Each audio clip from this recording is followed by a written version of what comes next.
Alright, come with me and we're going to service out this HT131. This belongs to the city of Frisco, and we're going to service this thing out, this pole saw, and get it ready for its next use.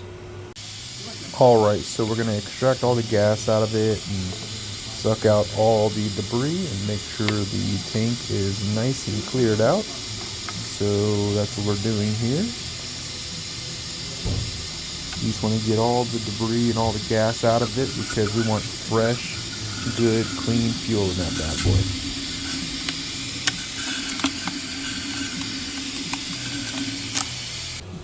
And I like to blow out the tank. I'm not actually covering up the hole. I'm just keeping debris from flying at me. And that's how I clean out the tank.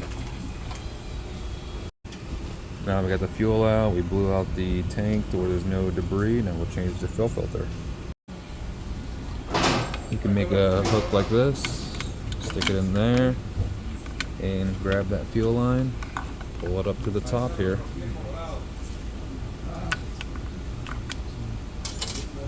Okay, pull your fill filter off,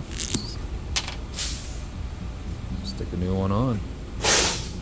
You can see the color difference in the two. This is how you know when to change them, when they lose their color and they're almost white. Alright, so now we're going to remove the air filter cover here and get the air filter off this bad boy, and we will replace the air filter.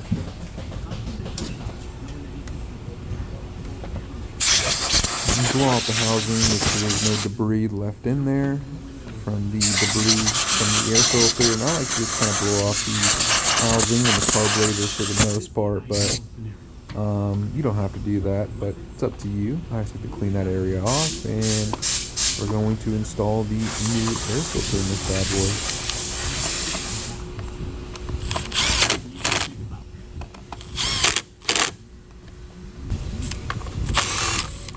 boy. Okay, so now we're going to remove the cap off of where the spark plug is and the valve cover. And we're going to remove the spark plug boot and replace the spark plug. And I like to remove the whole shroud, but I'm trying to make these videos to where I'm doing it as basic as possible to help anybody who just wants to learn, about servicing their own equipment. 5/8 wrench, and you can wrench off that spark plug. And I like to remove that, and then we can remove the valve cover because we need to look at the piston to make sure it's in the proper location to be adjusted. So that's what we're doing here. Okay, we're going to give her some love taps to get that valve cover seal to break loose. And I just kind of whack the housing there, and you'll notice that the noise changes. And you can then remove the valve cover. Alright, we'll go ahead and rotate the engine by the recoil starter, and I'm also kind of feathering the flywheel to put the piston all the way up at top dead center. And how you set it at top dead center, basically when that intake valve, the one that's on the carburetor side, goes down and all the way up, and the piston starts to come up. That is the compression stroke, and that's where you set it.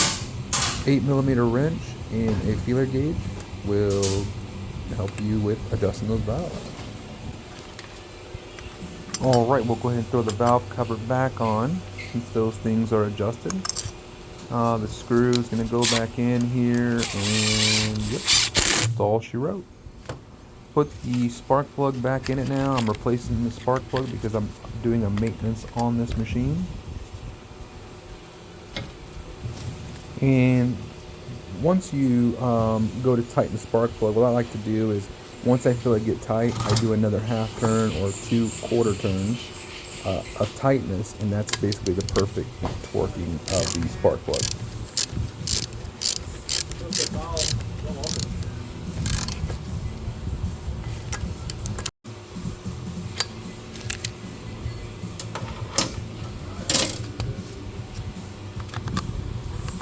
Alright, so we got the valves adjusted, spark plug replaced. Now put the cover back on, like so. That's pretty much it for this side. We're going to put a little bit of canned gas in here.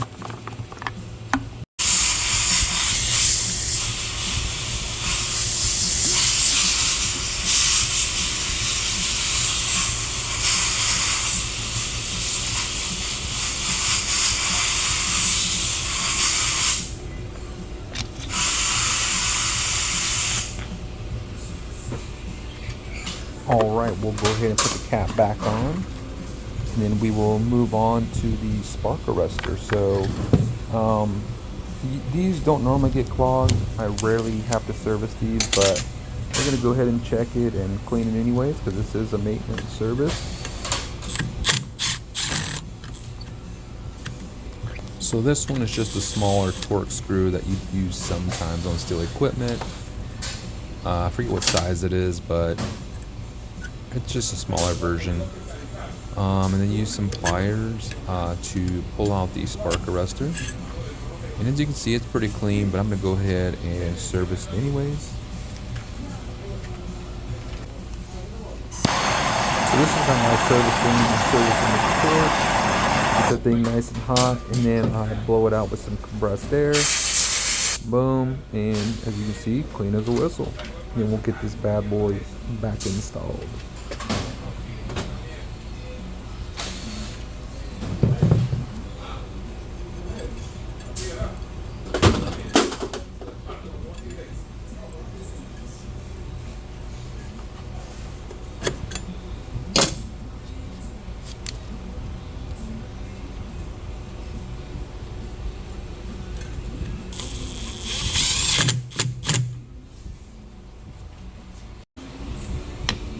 Alright, so let's go ahead and we're going to remove the chain, get this all cleaned up. There's usually a bunch of debris under this cover, and we're going to go ahead and get this chain sharpened. So I like to sharpen all the chains that come in. Doesn't matter, you know, if they are slightly worn or whatever, but either way I like to get those things nice and sharp, and I like to check them, make sure they're worth the sharpening, whether the chain be stretched or maybe broken off teeth. You know, you just want to inspect the chain before you sharpen it. Alright, so we're going to get this thing all cleaned up. I like to use a little bit of brake cleaner to kind of break up all the debris and get the all the oil and gunk buildup. Get that all cleaned off. I like to use a towel to kind of protect myself instead of spraying it all over myself and hit those crevasses. But yeah, I just like to clean this thing out for the customer, so if they were to, like, maybe they're going to put a new chain on it right away or whatever, they'll know that, you know, we went the extra mile and cleaned it up.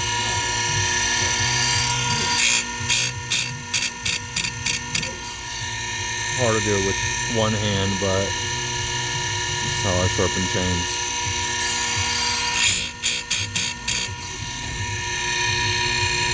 So as you see, nice and sharp. Alright, we'll get the new chain, or the sharpened chain, put back on here. And when you take off a chain and sharpen it and put new chain on, it's kind of like rotating your tires. You want to rotate that bar even if it's on upside down. Just, it helps with the wearing the bar evenly. But for customers, we don't really like to do that because then they're like, why did you put my bar on upside down? And we have to explain all that. So for customers, we don't always do that unless they're a known you know, tree cutting business. But yeah, so I'm going to kind of roll the chain forward, make sure it's not binding, make sure it's sitting in the crevasses, and then I'm going to hold the nose of the bar up while tensioning it, and then tighten up that bar nut, and she's ready to cut some wood. And all the equipment that we service, we make sure that we pressure wash it, you know, if it's in for a maintenance service anyway. We pressure wash them, get them working back almost like new for the most part, and just make sure that you just go the extra mile for the customer and get that thing all cleaned up, and it'll look like new to them, and it'll be a happy customer.